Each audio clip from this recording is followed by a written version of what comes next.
Dolarizar la economía en Argentina es un tema que está en boca de todos, que me lo preguntan todo el tiempo y casualmente me invitan a la Facultad de Ciencias Económicas a través de los chicos del Centro de Estudiantes para dar mi opinión y qué es lo que pienso sobre la dolarización de la economía, por lo que no quería dejar de hacer este video en YouTube, que va a ser un poco largo, no va a ser un videito de 2 minutos como son en Instagram, y veamos realmente dónde está el problema que genera continuamente crisis tanto en Argentina como en el resto de los países del mundo. Así que vamos hacia ello.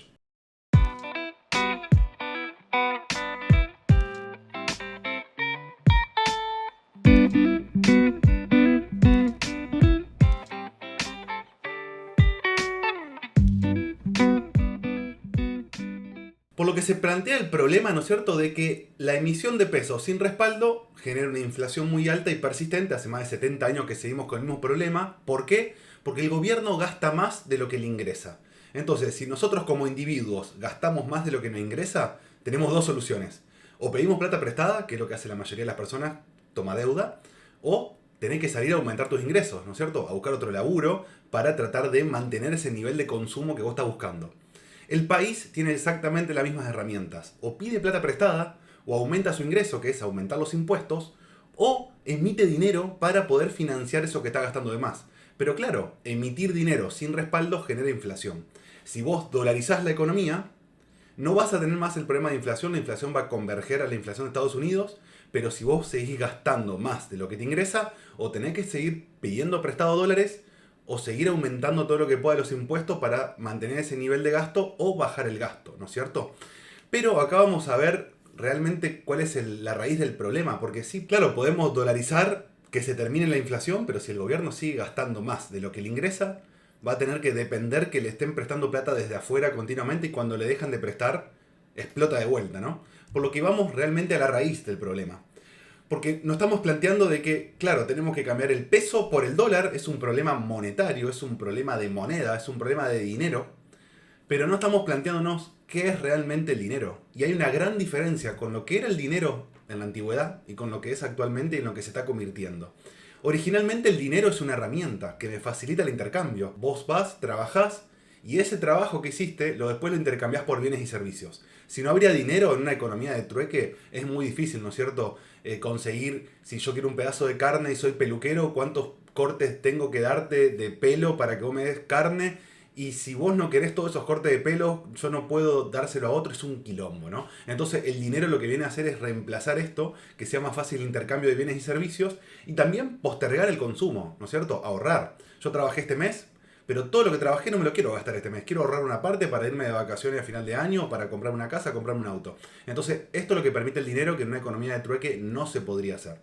Entonces, podemos decir que nosotros compramos el dinero a través de la venta de nuestros bienes y servicios o de nuestro trabajo. Hay ciertas características que tiene que tener el dinero. No cualquier cosa puede ser dinero. Las hojas de los árboles no pueden ser dinero.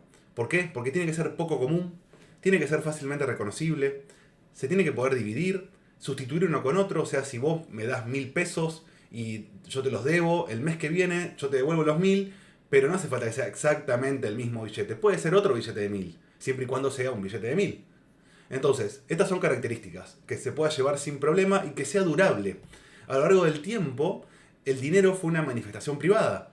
O sea, del trueque, entre millones de interacciones a lo largo de la historia, se fueron dando cuenta que tenían que poner algo en el medio para generar ese intercambio que sea más fácil. Y se usó la sal, se usaron granos de cacao, se usó el ganado, se usó el cuero y se usaron los metales, y el metal se estableció como el dinero. Porque era fácilmente reconocible, era muy fácil de dividir, se podía sustituir uno con otro. 10 gramos de oro con 10 gramos de oro de la misma calidad es fácil de hacerlo, se podía llevar sin problemas. Entonces, claro, los metales en el mundo antiguo eran el dinero.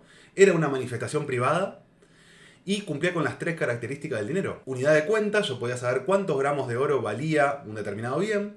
Reserva de valor, o sea, yo puedo ahorrar en metales para gastarlo más adelante. Y medio de cambio, cualquiera me iba a aceptar oro o plata o cobre. ¿Cómo se creaba ese dinero metálico? No se podía emitir como en la actualidad, que emiten, imprimen y generan dólares o generan pesos o genera la moneda que sea el banco central de su país. Claro, no se podía emitir el metal. No dependía de los políticos. No era algo a discreción. Tampoco podés emitir ganado o emitir cuero de ganado, no podés emitirlo. El oro crece a un 2% anual, digamos, su minado a nivel mundial, más o menos en promedio. ¿Podía haber inflación en esa época? Sí, porque un nuevo descubrimiento de oro, como pasó cuando Europa descubre América, ¿no es cierto? Entre comillas, descubre. Esa afluencia de oro hacia Europa hizo aumentar los precios en oro, porque estaba aumentando la cantidad de dinero que había, pero no aumentaba tanto el producto o con la misma velocidad que aumentaba el dinero. Por eso hubo inflación en oro. Y existía cuando los estados empiezan a apropiarse del dinero, existía el señoreaje. Claro, los estados, los reyes, se empezaban a apropiar del dinero. O sea, no, a partir de ahora el dinero lo creo yo. Va a ser de metal, pero van a ser monedas que yo las estoy creando. Y cuando recibía las monedas por pago de impuestos o por diferentes pagos que recibía la corona, lo que hacía era limarla, sacarle parte de esos metales para con esos metales hacer más monedas. Es como emitir, emitía monedas, ¿no es cierto? El problema es que cuando devolvía esas monedas limadas o agujereadas directamente, las personas que la recibían se daban cuenta de que, digamos, que esa moneda tenía menos oro que antes o pesaba menos. Y claro, esas monedas se seguían intercambiando con el público, pero se tomaban a menos de lo que valía. Se tomaba el 90% de su valor, al 80% de su valor. Actualmente, nosotros cuando recibimos los pesos, no es que el gobierno le sacó un pedazo de papel para poder crear otro papel, porque es papel y tinta, no tiene valor. Entonces, el papel para nosotros es lo mismo, no cambia, pero hay tantos papeles dando vuelta y el producto no aumenta que eso hace que los precios suban. Entonces, claro, una manera de verlo es que los precios suben, pero en realidad es que el poder de compra de esa moneda está bajando, porque el rey la está limando, ¿no es cierto? Pero no nos podemos dar cuenta porque es papel moneda. Bueno, entonces, ¿qué es el dinero hoy? Claro, el papel moneda, como nosotros lo conocemos, lo que llevamos todos en nuestros bolsillos, era una manera de proteger los metales. Era más fácil de transportar un papel que transportar directamente el metal, pero era una deuda que se tenía con la persona que poseía el papel. Yo poseía un papel de $100, representaba una cierta cantidad de dólares o una cierta cantidad de plata. Yo iba al banco y lo podía intercambiar. El papel moneda fue un invento privado también, no fue un invento del Estado. Eran familias, por ejemplo la familia Medici en Europa, que creaban prendas de ropa y lo que hacían era compraban las telas en Oriente, en China, tenían que enviar un barco con oro para comprar las telas y después vendían esa ropa en Norteamérica y mandaban la ropa y tenía que venir un barco de oro desde América a Europa, que eran los pagos que recibían por la venta. Era mucho riesgo estar transportando esos metales por el mar, por lo que empezaron a hacer una especie de cheque, ¿no es cierto? Un papel que dice, donde dice este papel equivale a 1 kilo de oro, lo firmaba Medici. Como Medici era conocido en todo el mundo, las personas lo iban aceptando. Así como después los estados modernos se apropian de la creación de dinero y dicen, bueno, ahora este papel lo voy a emitir yo, nadie lo puede emitir, el que lo emita es ilegal y va preso y está respaldado en metales. Hasta 1971, cuando Estados Unidos directamente termina con el respaldo de metales en el billete, en teoría era una suspensión temporal, pero ya van más de 50 años y esa suspensión sigue. Entonces ahora los papeles son una deuda que no tienen ningún respaldo. Cuando vos agarrás $100 y lo das vuelta, te vas a dar cuenta que atrás dice en Dios confiamos. O sea, paga Dios, ¿no es cierto? Porque no está respaldado en nada. Antes los billetes vos los agarrabas y decía, por ejemplo, en el caso del dólar, era un certificado de plata. Entonces, ¿cómo se crea el dinero en la actualidad? Sabemos que antes no se podía emitir dinero de la nada, sino que había que minarlo, generaba un trabajo, había que destinar recursos para minar ese dinero. Maquinaria, personas, energía, combustible, etc. Ahora el dinero se crea de la siguiente manera. Supongamos que el gobierno de Estados Unidos necesita $10.000. Entonces emite un bono que se compromete a devolver los $10.000 más los intereses y se lo entrega al Banco Central de Estados Unidos, que es un banco privado. O sea, es un banco que está conformado por diferentes bancos privados y no es un banco público, no pertenece al Estado. Entonces, la Fed, o sea, el Banco Central, emite este dinero sin costo, porque no está respaldado en metales, y ahora el gobierno lo debe, pero también debe los 10.000 más los intereses. El gobierno, cuando recibe esos $10.000, los deposita en un banco, porque obviamente esa plata va a estar bancarizada, ¿no es cierto? Cuando lo deposita en un banco, los bancos comerciales, por la reserva fraccionaria, solamente tienen la obligación de dejar el 10% como encaje. El encaje puede variar, pero supongamos un 10%. Entonces, el gobierno deja $10.000 en el banco, pero 9.000 lo puede prestar. Supongamos que me los presta a mí. Yo pido ese préstamo, y obviamente que si pido un préstamo es porque la plata la voy a gastar, pero si la gasto, esa plata va a quedar bancarizada. A la persona que yo lo pague, lo va a terminar dejando en un banco. El 90% del dinero es digital, o sea, porque no tiene sentido que quede en tu casa. Entonces, esos 9.000 que me prestó a mí también puede prestar el 90% y le va a prestar 8.100 a otra persona, y de esos 8.100 le puede prestar 7.290 a otra. Entonces, si nosotros seguimos la cadena con un encaje del 10, vamos a crear $100.000. Con los $10.000 iniciales, se crearon 100.000. O sea, todo el dinero que se creó fue deuda. Los 10.000 iniciales del gobierno fue una deuda con el Banco Central que no la puede pagar. Y los otros 90.000 que se crearon también fueron deudas. ¿Por qué digo que los intereses nunca se van a poder pagar? Porque cuando el gobierno inicialmente pidió 10.000 y se comprometió a devolver 10.000 más intereses, no puede, porque solamente hay 10.000 en la economía. Estos primeros 10.000 que pidió prestado, no hay más plata. ¿Me explico? Y ahora no solamente eso, sino que ahora se generaron intereses por $100.000 que nunca se van a poder pagar. Nosotros tenemos que ir a trabajar por el dinero, tenemos que vender nuestro tiempo a cambio de dinero si estás trabajando, o vender bienes o servicios para poder obtener dinero, pero el gobierno y los bancos crean dinero de la nada, dinero mágico. No tienen que trabajar por eso, lo emiten, apretan un botón. De hecho, los bancos comerciales ponen ceros en tu pantalla y te crearon el dinero. Claro, ese es el incentivo de los bancos centrales y de los bancos comerciales. Emitir dinero porque de ahí proviene su ganancia. Ellos perciben intereses por ese dinero que crearon artificialmente y que no tiene respaldo. Entonces, el incentivo del sistema monetario actual es que vos tomes deuda, que las empresas tomen deudas y que los gobiernos tomen deuda.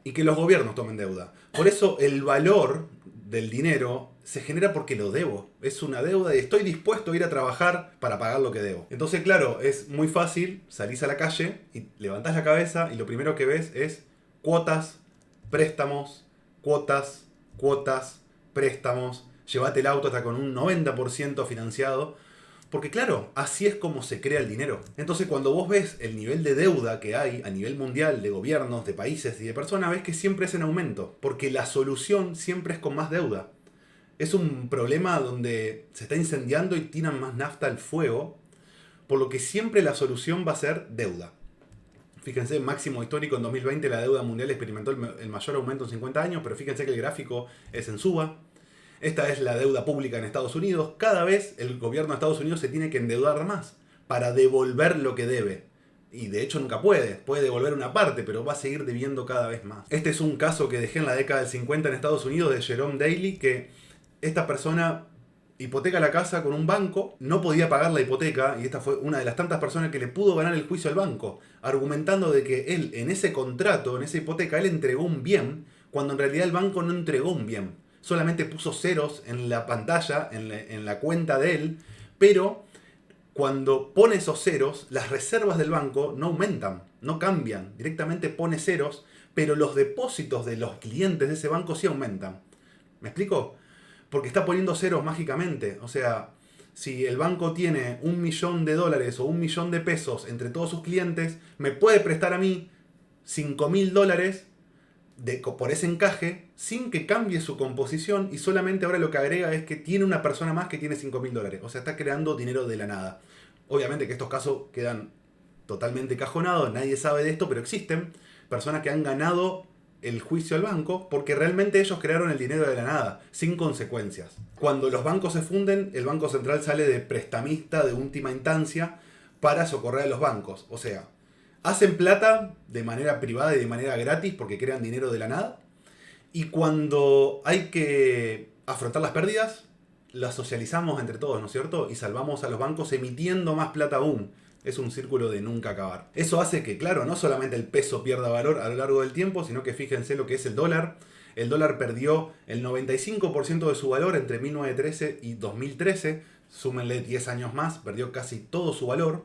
Con 20 centavos en 1920 podían desayunar 2 personas en Nueva York, en una de las ciudades más caras del mundo, y podían hacer un desayuno súper completo. Hoy necesitas $20 para que desayunen 2 personas con suerte, ¿no es cierto? Eso es porque, claro, porque el dinero no está respaldado en nada, es un simple papel.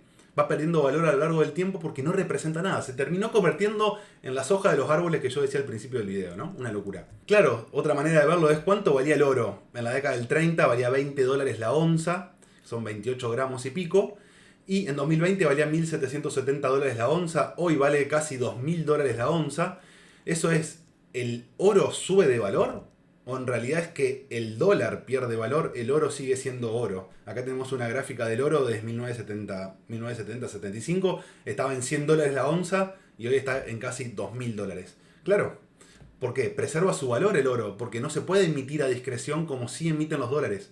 Sin límites, ¿no? El oro crece a un 2% anual su extracción y no puede crecer más. Obviamente el peso está agravado este problema porque se emite un peso contrarrespaldo en dólares que ni siquiera hay, y ese dólar está respaldado en oro, que ni siquiera está la cantidad de oro para respaldar todos los dólares que emite el gobierno. Menos del 1% de la reserva de Estados Unidos son en oro, el resto son deuda del gobierno. O sea, le entregó esta deuda que yo le decía al principio, y la Reserva Federal le dio los dólares. Entonces, no tiene nada la Reserva Federal para poder respaldar todo el dinero que emita. Entonces, claro, acá por ejemplo vemos, esto es Argentina, como la emisión de dinero es directamente inflación, porque estás emitiendo algo que no vale nada, que no tiene respaldo. En realidad lo que valen son los bienes en la economía. Entonces, si vos tenés 10 bienes y 10 monedas, bueno, es una moneda para cada bien. Pero si vos seguís teniendo 10 bienes y ahora hay 1.000.000 de monedas y cada bien va a representar más monedas, los precios aumentaron, en realidad es que esa moneda ahora no vale. Entonces podemos concluir que el dinero es deuda. Ya no es más un bien en sí mismo, no tiene valor en sí mismo como antes que era un metal y tenía valor. Tiene valor en sí mismo el oro porque hay que extraerlo y tiene todo un proceso que cuesta recursos, y ahora es simplemente una deuda que no tiene respaldo y que no se puede pagar. El gobernador de la Reserva Federal en 1941 dice, si no habría deuda en nuestro sistema, no habría moneda. Porque claro, la moneda es deuda. Si todos pagarían sus deudas, no habría moneda. Si hay más dinero, hay más deuda. Esto es algo choqueante de entenderlo, pero es así. Cuando se pide que el gobierno asista más, ponga más pesos en la calle, lo que están pidiendo en realidad es más deuda, que la vamos a pagar entre todos con la inflación.